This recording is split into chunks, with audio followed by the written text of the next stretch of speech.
नमस्कार विद्यार्थी मित्रांनो, मी रेक्सिना गोन्साल्विस, सेट विद्या मंदिर हायस्कूलची शिक्षिका. इयत्ता 6वीच्या वर्गात सर्वांचे स्वागत करत आहे. मुलांनो, आज आपण इयत्ता 6वीच्या पाठ्यपुस्तकातील विलास गीते यांचा अप्पाजींचे चातुर्य हा पाठ अभ्यासणार आहोत. या पाठात अप्पाजी हे विजयनगरच्या कृष्णदेवराय या राजाचे प्रधान होते. कलिंग देशाच्या राजाने कृष्णदेवराय यांची व अप्पाजींची परीक्षा घेतली. या दोन्ही परीक्षांत अप्पाजींनी फार चतुराईने उपाय शोधून काढले. अप्पाजींच्या चातुर्याचा गौरव लेखकाने मनोरंजन शब्दात कथन केला आहे. अप्पाजींचे चातुर्य. खूप जुनी गोष्ट. विजयनगरमध्ये तेव्हा कृष्णदेवराय राज्य करत होते. त्यांच्या प्रधानांचे नाव होते अप्पाजी. अप्पाजी फार चतुर होते. बहुत पुरानी कहानी है. अभी कृष्णदेवराय राजा का नाम हर लोगों ने हिस्ट्री में सुना होगा. विजयनगर में कृष्णदेवराय राजा का राज था और उनके एक प्रधान थे. उनका नाम था अप्पाजी. अप्पाजी बहुत होशियार थे. उत्तरेकडे कलिंग राज्य होते. त्या राज्याच्या राजाला वाटले, एकदा आपणही अप्पाजींची चतुराई पाहावी. म्हणून त्याने कृष्णदेवरायांना निरोप पाठवला. उस राज का जो राजा था उसने अप्पाजी के बारे में बहुत सुना था. तो उस राजा को लगा मैं भी एक बार उसकी क्लेवरनेस देखता हूँ कि सही में यह आदमी होशियार है या नहीं. उन्होंने कृष्णदेवराय को मैसेज भेजा. उस जमाने में राजा लोग मैसेज भेजते थे. तुमच्या राज्यात फार चवदार कोबी पिकतात असे मी ऐकले आहे. त्यांचा आस्वाद घेण्याची माझी इच्छा आहे. माझ्यासाठी काही कोबी पाठवाल का? कौन सा मैसेज भेजा?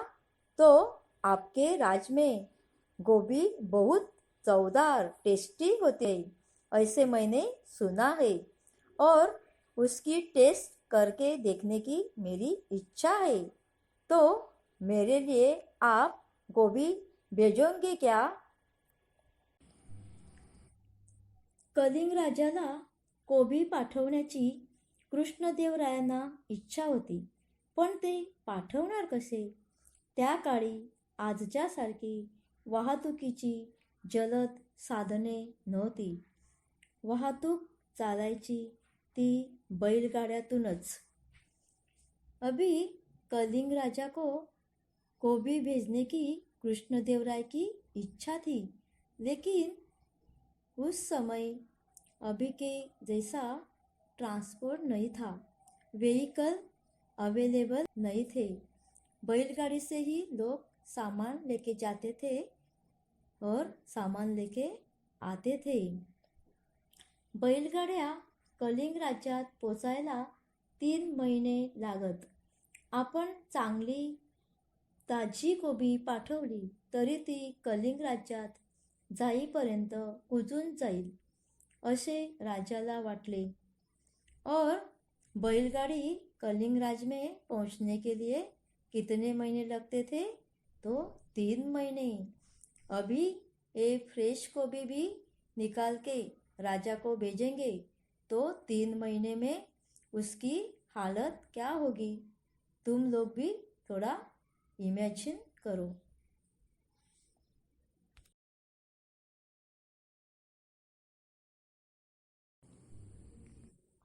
आपली शंका त्याने अप्पाजींना सांगितली. अप्पाजी म्हणाले, त्यात काय अवघड आहे? अभी जो डाउट था वो उसने अप्पाजी को बताया. तो अप्पाजी बोले, इसमें कौन सा मुश्किल काम है? यह तो आसान काम आहे. बैलगाडीत गाडीवानाला बसण्यापुरता जागा सोडून बाकीच्या जागेत माती भरा. त्या मातीत कोबीचे बी पेरा. रोज कोबीच्या रोपांना पाणी देत पुढे जायला गाडीवानाला सांगा. गाडी कलिंग राज्यात पोहोचेपर्यंत कोबी तयार होतील. अभी अप्पाजी ने बताया कि बैलगाड़ी में जो गाड़ीवान बैठता है उसके लिए जगह छोड़कर बाकी सब जगह मट्टी भर के इस मट्टी में गोभी का सीड डालने का और वो सीड को गाड़ीवान को रोज पानी देने को बोलने का और 3 महीने के बाद गाड़ी जब तक कलिंग राज में पहुंच जाएंगी तब तक गोभी तयार हो जाएंगी.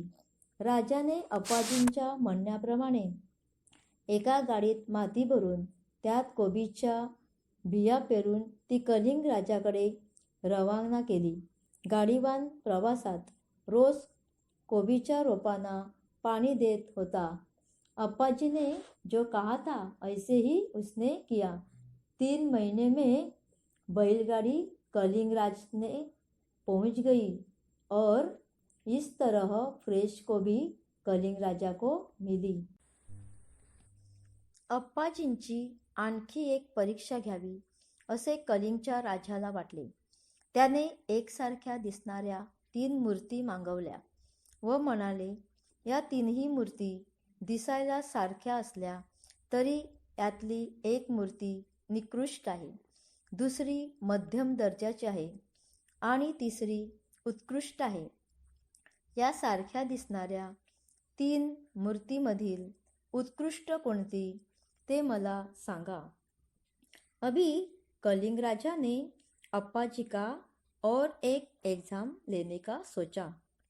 उसने एक जैसी दिखने वाली 3 मूर्ति मंगाई. यह तीनों मूर्ति दिखने में सेम थे.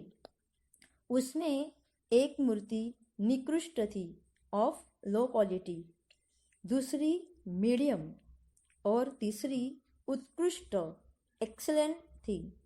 कलिंग राजा ने अप्पाजी से कहा, अभी मुझे बताओ इस तीनों मूर्ति में से उत्कृष्ट मूर्ति कौन सी है. त्यांच्यामधील फरक इतर कोणालाही ओळखता येईना. अप्पाजी म्हणाले, मी सांगतो फरक. त्यांनी एक लवचिक तार घेतली. ती एका मूर्तीच्या कानात घातली. तेथून ती तार मूर्तीच्या तोंडातून बाहेर पडली. अप्पाजी म्हणाले, ही निकृष्ट मूर्ती. नंतर अप्पाजींनी ती तार दुसऱ्या मूर्तीच्या कानात घातली. ती तार त्या मूर्तीच्या दुसऱ्या कानातून बाहेर पडली. अप्पाजी म्हणाले, ही मध्यम दर्जाची मूर्ती. तिसऱ्या मूर्तीवरही अप्पाजींनी हाच प्रयोग केला. त्या मूर्तीच्या कानात घातलेली तार तिच्या तोंडातून वा दुसऱ्या कानातून कोठूनच बाहेर पडली नाही. अप्पाजी म्हणाले, ही उत्कृष्ट मूर्ति. अभी अप्पाजी ने कहा, अभी मैं बताता हूँ इसमें का फर्क. फर्क मीन्स डिफरेंस. उसने एक तार ली, तार मीन्स मोड़, और मूर्ति के कान में डाला. जब अप्पाजी ने यह तार मूर्ति के कान में डाला तो वह मूर्ति के मुंह में से बाहर निकला. अप्पाजी ने बोला, यह मूर्ति की जो क्वालिटी है वह लो क्वालिटी है. अभी वही तार दूसरी मूर्ति के कान में डाली, वह कान में से बाहर निकली. यह जो मूर्ति है यह मीडियम कैटेगरी की है. अभी सेम मेथड उसने तीसरे मूर्ति के ऊपर किया. अभी वह जो तार थी वह ना मुंह में से बाहर आई ना कान में से बाहर आई. यह मूर्ति उत्कृष्ट एक्सेलेंट है. इस तरह अप्पाजी ने राजा को सवाल का जवाब दिया. अप्पाजींनी कलिंग राजाला त्याच्या प्रश्नाचे उत्तर दिले. आपण मागवलेल्या मूर्तीपैकी एका मूर्तीच्या कानात घातलेली तार तिच्या तोंडातून बाहेर पडली. ती निकृष्ट मूर्ती. एखादा माणूस ज्या अफवा ऐकतो त्याचा खरेखोटेपणा पडताळून न पाहता जर तो त्या दुसऱ्यांना सांगू लागला तर त्याचे व समाजाचेही हित होत नाही.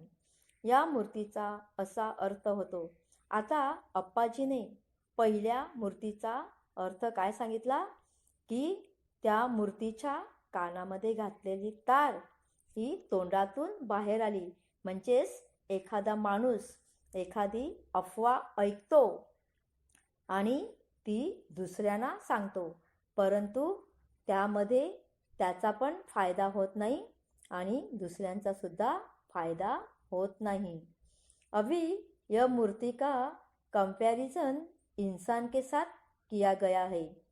लो क्वालिटी की मूर्ति ऐसी होती है जो बात हुई नहीं है, ऐसे झूठी बात को सब जगह फैलाना, उसकी सच्चाई क्या है उनको ही पता नहीं और दूसरों को यह बात बता रहा है। ऐसा इंसान, उसमें ना उसका भला होता है ना दूसरों का। दुसऱ्या मूर्तीच्या एका कानातून घातलेली तार त्या मूर्तीच्या दुसऱ्या कानातून बाहेर पडली। ही मध्यम प्रतीची मूर्ती। एखाद्या माणसाने अफवा ऐकली आणि ती दुसऱ्या कानाने सोडून दिली तर त्यात समाजाचे हितही होत नाही आणि नुकसानही होत नाही। हा दुसऱ्या मूर्तीचा अर्थ। आता दुसऱ्या मूर्तीचा अर्थ अप्पाजीने कसा लावला की एखादी व्यक्ती एखादी गोष्ट ऐकतो आणि ती दुसऱ्या कानाने सोडून देतो, ती आहे मध्यम प्रतीची मूर्ति। अभी मिडल क्वालिटी की मूर्ति ऐसी होती है, किसी ने जो अफवाह सुनी और दूसरे कान से छोड़ दी तो उसमें ना समाज का नुकसान होता है ना भला होता है। यह है दूसरे मूर्ति का मीनिंग। तिसऱ्या मूर्तीच्या कानात घातलेली तार तेथेच अडून राहिली। ही तिसरी उत्कृष्ट मूर्ती। अफवा ऐकल्यावर जो माणूस दुसऱ्या कानाने ती सोडून देत नाही किंवा लगेच ती दुसऱ्याला सांगत नाही तर तिच्या खरेखोटेपणाची खात्री करून घेतो आणि आपण काय ऐकले ते पुराव्याशिवाय सांगत नाही, तो माणूस उत्तम। ही तिसऱ्या मूर्तीचा अर्थ होय। कलिंगच्या राजाला अप्पाजींचे उत्तर मिळाले। अप्पाजींनी तीनही मूर्तीचा दर्जा ओळखल्याने राजा संतुष्ट झाला। त्याने अप्पाजींचे व कृष्णदेवरायांचे अभिनंदन केले। आता तिसरी मूर्ती ही उत्कृष्ट मूर्ती, म्हणजेच ती उत्कृष्ट व्यक्ती। ती व्यक्ती एखादी गोष्ट किंवा अफवा ऐकते परंतु ती दुसऱ्यांना सांगत नाही किंवा कानाने सोडून देत नाही, तर ती गोष्ट खरी आहे की नाही ते पडताळून पाहते आणि नंतरच ती दुसऱ्यांना सांगते। कोई भी अफवाह उन्होंने सुनी तो दूसरे किसी को तुरंत कहने के लिए नहीं जाते, तो सबसे पहले वो लोग कंफर्म करते कि जो बात मैंने सुनी है वह सही है या नहीं। वह सबसे अच्छा इंसान होता है। इस तरह कलिंग राजा को उसके तीनों ही सवालों का जवाब अप्पाजी ने बहुत ही अच्छी तरह से दिया और राजा भी खुश हो गया और दोनों का अभिनंदन किया।